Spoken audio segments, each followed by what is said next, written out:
Bakit kaya kinamumuhian ng mga Hudyo sa mga nagdaan na panahon, simula sa sinaunang mga imperyo hanggang sa pagkatatag ng Estado ng Israel sa Middle East? Saan kaya nagsimula ito? Ano-ano ang mga pagsubok na naranasan nila sa mga nagdaan na panahon? Tara, alamin natin lahat ito sa History PH.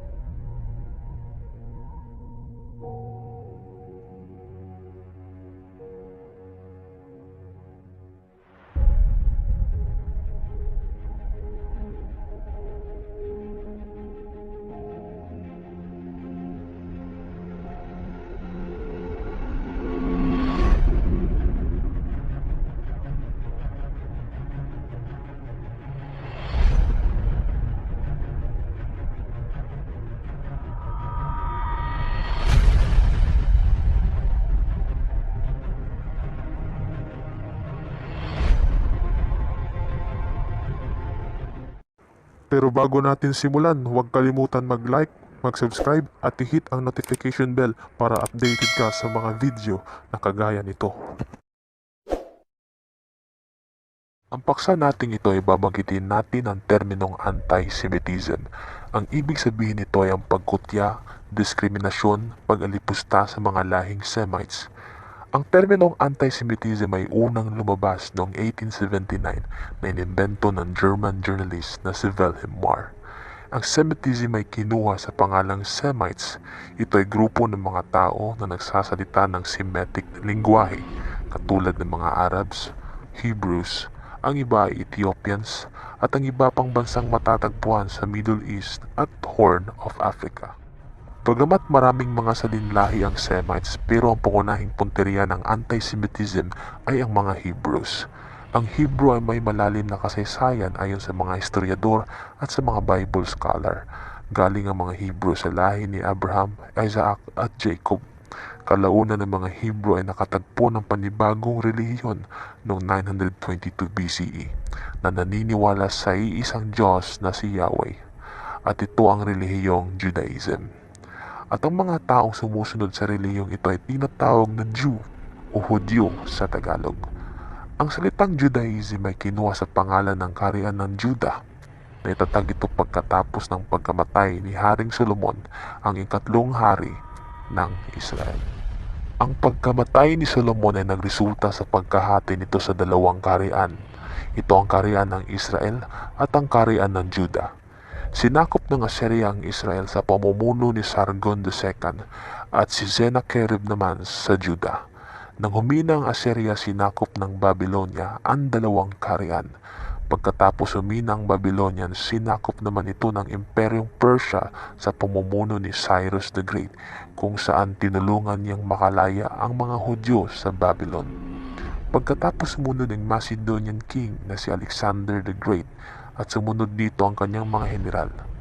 At nang humina ang kahariang ito, naging probinsya ito ng sumunod ng ilang taon sa kamay ng Imperyong Romano, sa kamay ni Herod, sa ilalim ni Emperador Augustus Caesar. Nang maging probinsya ng Imperyong Romano, na sa pagkakataon ito ay naging Judea, umusbong din ang pasikat pa lamang na Kristyanismo. Ang dahan-dahan na paglaganap ng Kristyanismo sa probinsya ay labis na ikinababahala ng mga matataas na kaparian ng mga Hudyo, na baka lumipat ng mga Hudyo sa Kristyanismo. Dahil unting dumadami ang sumusunod nito, dulot ng pagpapakita ng mga milagro ni Hesukristo ng Nazareno. Kaya naging hadlang ito sa mga kinagisnan nila na paniniwala. Ang desisyon ng mga kaparehang Hudyo na nagresulta sa pagkamatay ni Jesus sa krus ay isa sa mga kontribusyon kung bakit kinamumuhian ng mga Kristiyano ang mga Hudyo. Kaya sa nagdaan ng mga panahon, dumami ang mga maling paniniwala at aligasyon na walang konkretong ebidensya patungkol sa mga Hudyo. Isa sa paniniwala ng mga Kristiyano ang blood libel. Ang blood libel ay ang paggamit ng dugo ng mga batang Kristiyano para sa ritual ng mga Hudyo na Passover. Ang sumunod ang paglalason sa mga lalagyan ng tubig o oil poisoning. At ang host desecration o pag walang respeto sa hostiyas na nagsisimbolo ng katawan ni Hesukristo. Ang pagsakop ng mga Romano ay nagresulta din sa malawakang pag-aalsa ng mga Hudyo. Ang mga itinuturing na kaaway ng imperyo ay pinapatapon sa iba't ibang lugar sa Europa. Kaya sa mga nagdaan na panahon dumami ang mga populasyong Hudyo sa Europa. Pero ganun pa man, matagal nang lumipat ang mga Hudyo sa Europa nang sakupin ito ni Alexander the Great.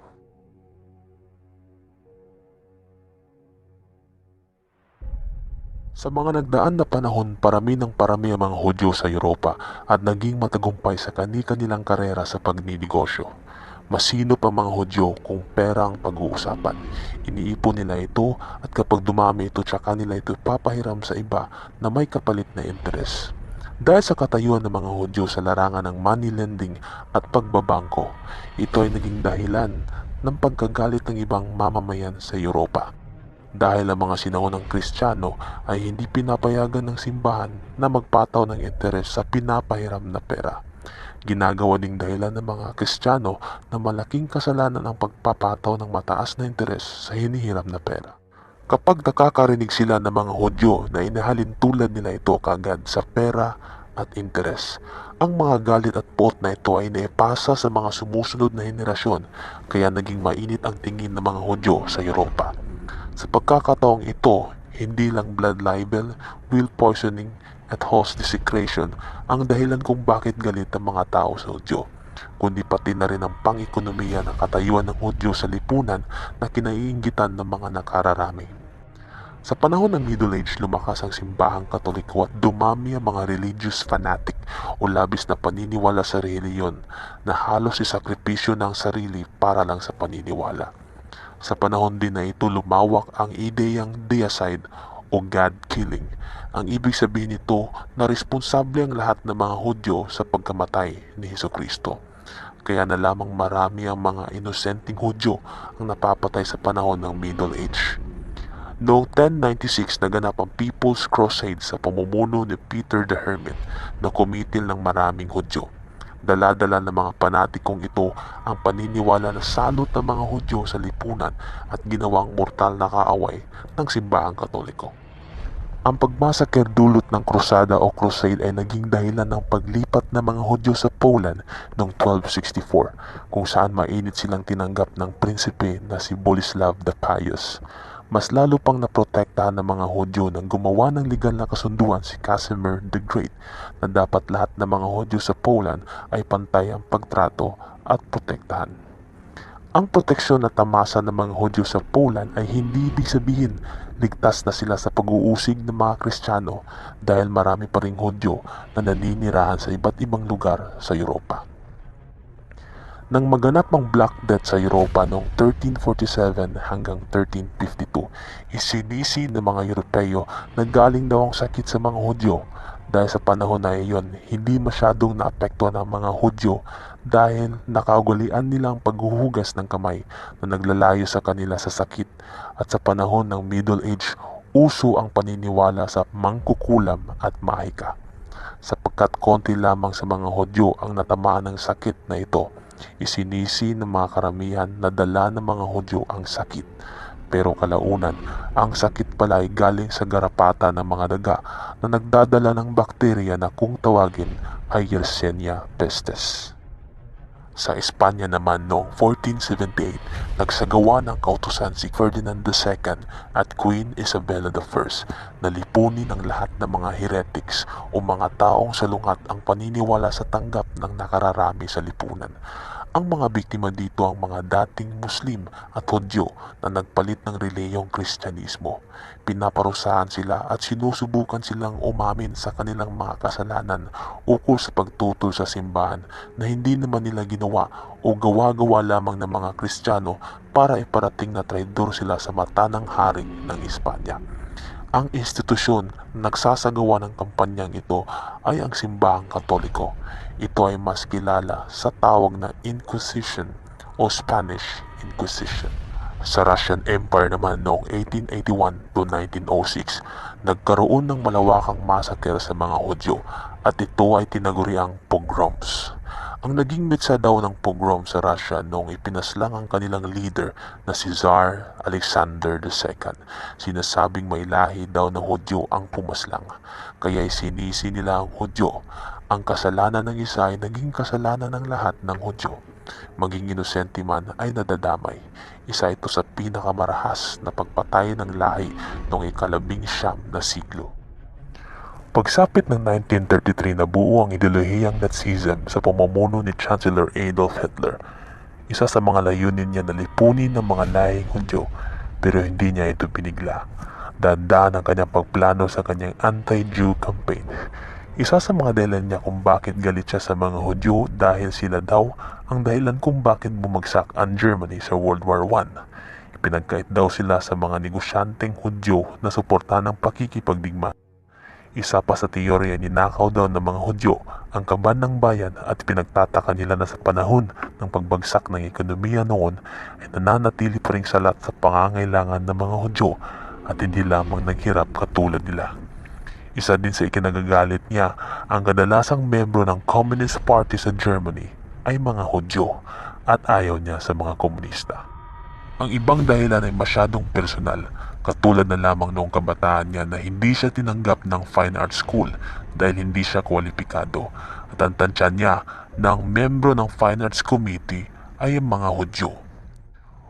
Unang ginawa ni Hitler para unti-unting mapalis ang mga Hudyo, pinersa niya ang mga Hudyo na naninilbihan sa pamalaan na magbitiw sa kanilang posisyon. Ang sumunod dito, tinanggalan niya ng mga titulo at lisensya mga profesional na Hudyo katulad ng doktor, abogado, guro at iba pa. Noong 1938, lumabas ang ikalawang yugto ng plano ni Hitler, ang pagsasara ng mga gusali ng pagmamayari ng mga Hudyo, mga tindahan, pagsunog ng mga sinaguga o bahay-dasalan ng mga Hudyo, at pagkamkam ng mga ari-arian ng Hudyo sa kani-kanilang mga negosyo. Ang bayolenteng kampanya na ito ay tinawag na Kristallnacht o Night of Broken Glass. Tinawag ito ng Night of Broken Glass sapagkat maraming mga pira-pirasong salamin sa kalye dulot ng pagkasira ng mga gusali na pagmamay-ari ng mga Hudyo. Ang kaganapan sa Kristallnacht ay hindi sapat para mapalis ang mga Hudyo, kaya nagsagawa ng ghetto o lugar na paglalagyan ng mga Hudyo. Doon sila lilipunin, walang tubig at pagkain, kaya marami ang namatay sa kanila. Para unting maubos, ang iba sa kanila ay nilipat sa concentration camp na ang karamihan na ito ay matatagpuan sa Poland. Kahit na maraming namatay sa ghetto at concentration camp, malaki pa rin ang problema ni Hitler na solusyonan ang pangmadaliang pagkaubos ng mga Hudyo, sapagkat hindi lang sa Germany sila naninirahan, pati sa lahat ng bansa sa Europa. Para sistematiko ang pagdakip at paglipon ng mga Hudyo, magsasagawa siya ng plano at ito'y tinatawag niya na Final Solution o Final Solution to the Jewish Question. Ang planong ito ang siyang magtatapos sa buhay ng mga Hudyo sa pamamagitan ng pagmasaker o paggamit ng kemikal sa pamamagitan ng peking paliguan.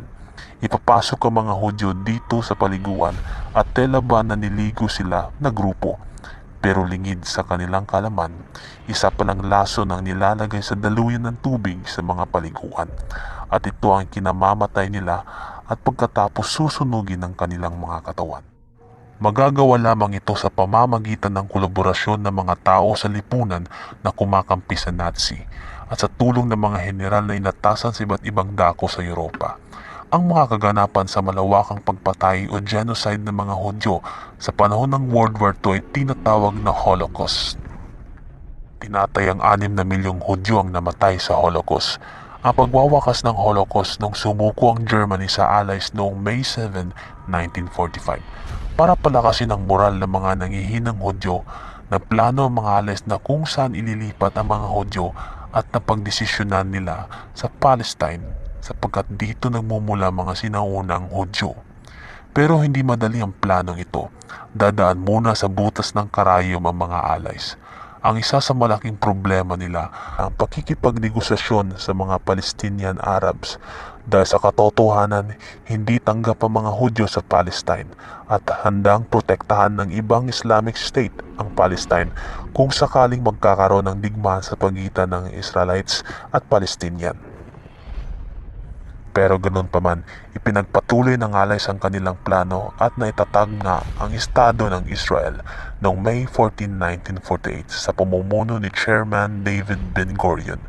Pero hindi pa tapos ang kalbaryo sapagkat maraming mga Islamic State ang susubok sa katatagan ng panibagong Estado. Ito ang Arab-Israeli conflict at Israeli-Palestinian conflict. Ang problemang ito ay hindi pa nahanapan ng solusyon hanggang sa ngayon. Patuloy pa rin sa pakikipaglaban ng mga Hudyo kontra Muslim. Marami na ang nasawing mga inosente, hindi lang sa perspektibo ng mga Hudyo, pati na rin sa kalagayan ng mga Palestinian. Ang puot, pag-aalipusta at diskriminasyon ng mga iba't ibang lahi laban sa mga Hudyo ay nagpapatunay na sinubok sila ng panahon. Sinubok ang kanilang paniniwala at panatag sa buhay. Hindi sila nagpatinag. Itinuloy nila ang laban para matamasa ang kanilang hinahangad na paglaya. Masasabi man natin na meron silang pagkakamali, pero hindi natin kakalimutan ang pagpapatawad. Sana matapos lahat ang problema patungkol sa isyung racial discrimination dahil pareho lamang tayong naghahangad ng pagkakapantay-pantay. Karapat-dapat nating respetuhin anuman ang kulay, kasarian, lengguwahe, relihiyon at kultura. Lahat ay pantay sa mata ng Diyos.